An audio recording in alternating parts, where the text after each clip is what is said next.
The Lord be with you. A reading from the Holy Gospel according to Mark.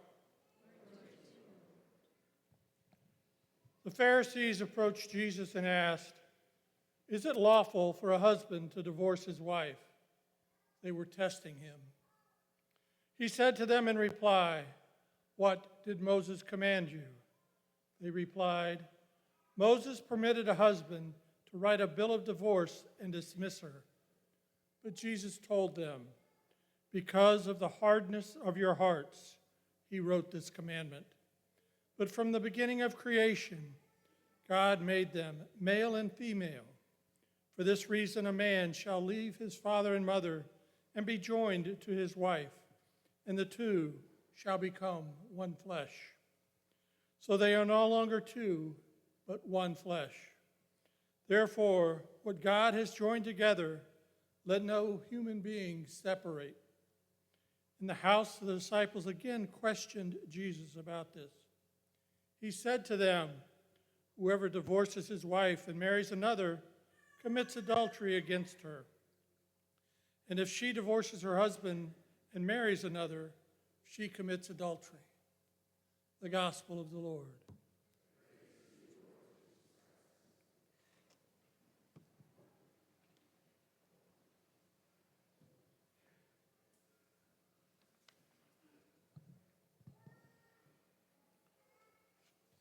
Today's first reading in the Gospel are both centered on marriage, its uniqueness, its indissolubility, the gift, the grace of marriage, and also some sins against marriage. We are communal by nature. We desire to be with others. It's written into our hearts. God tells us that in clear, direct language. "It is not good for man to be alone. I will make a suitable partner for him." God then gives Adam dominion over all the creatures he has created, but none proved to be the suitable partner for the man. And so God made Eve. And with their union as husband and wife, we have the first marriage. Listen to how sacred scripture tells of the strength, the importance, the uniqueness of this relationship.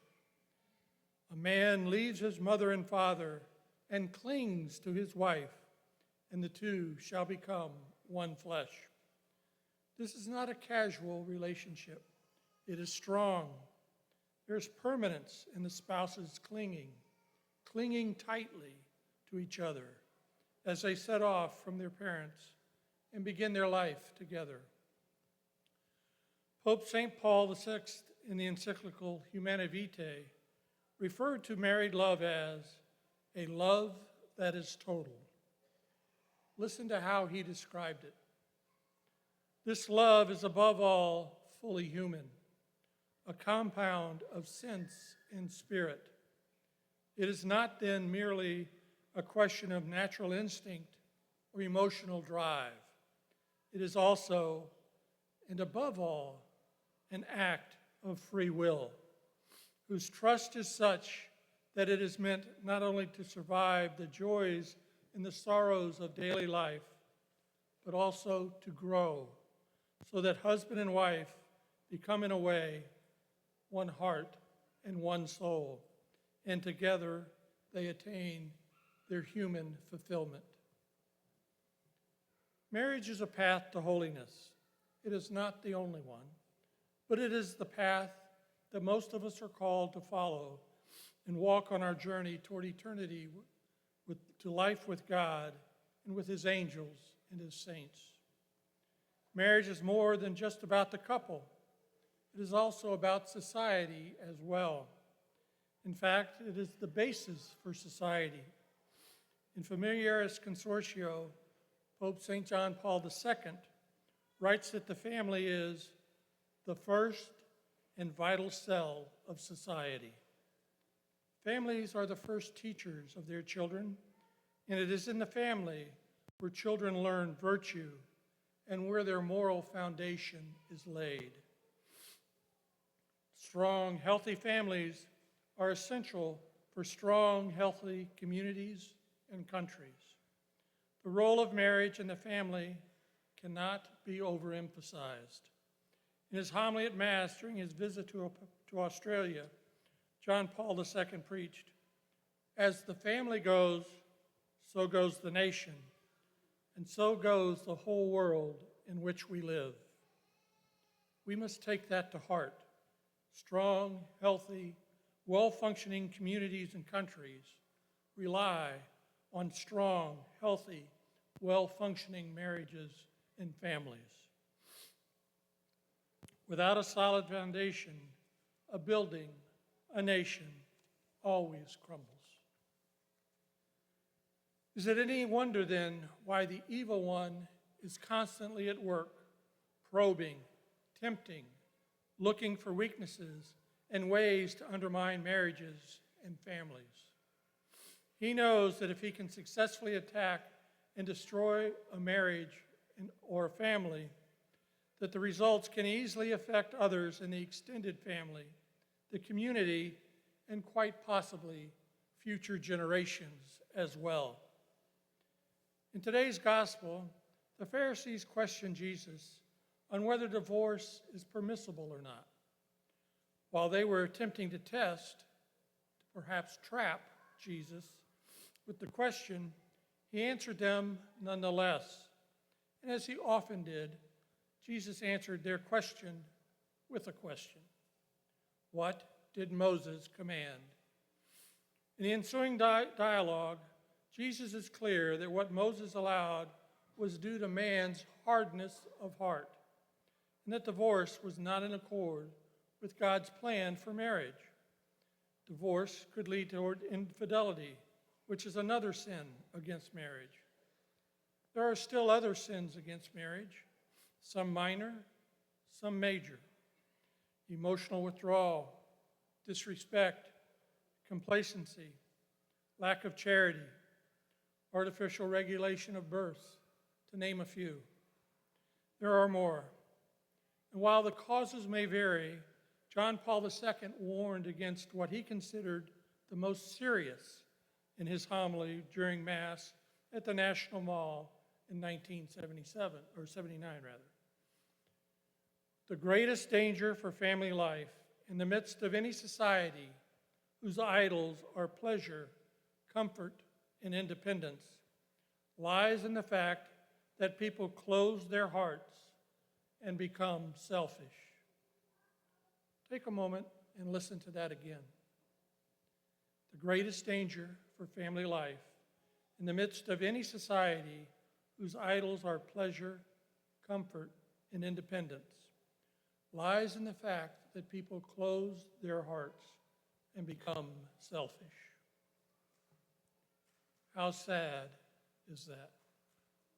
It is an echo of Jesus' words to the Pharisees about hardness of heart. What a tragedy it is for a person or a community to elevate pleasure, comfort, and independence as idols. They are false idols that can never fill that space in our hearts that was made for the love of others and the love from others. We are communal by nature, just as the Holy Trinity is communal. We are, after all, made in the image and likeness of God. So it is only natural that we should seek community, first with God, then with others. Pleasure, comfort, independence are a poor substitute for God's love and the love and the friendship of others. We must guard against such idols, something that can be difficult in an affluent society such as ours. But it is possible nonetheless. We must open our hearts, not close them. And to do that, we must ensure proper order and right judgment in our lives. God first, people second, spouses, children, extended family, neighbors, and so forth.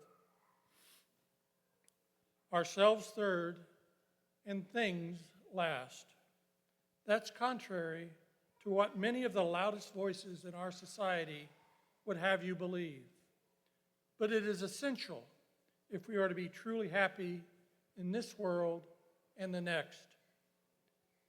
Fortunately, God has given us all that we need to attain our human fulfillment. First and foremost, He has given us Himself in the Holy Eucharist. There is no more sublime gift or grace than God Himself. We should prepare our hearts, our minds, and our souls to receive Him worthily on a frequent basis. The grace that will then flow into our marriages as well, to strengthen and to support them. God speaks to us. He teaches us. He shapes us through sacred scripture and sacred tradition. It is through scripture and tradition that we know that marriage is something unique, something sacred, something to be cherished, nourished, and protected. Marriage is a path of holiness God has given most of us to follow toward eternity. We should rejoice and take comfort in God's great gift to us. Let us share in the joy of Adam, bone of my bones, flesh of my flesh. Let us cling to our spouses, and in the words of St. Pope Paul VI, become one heart, one soul, and attain our human fulfillment, a love that is total.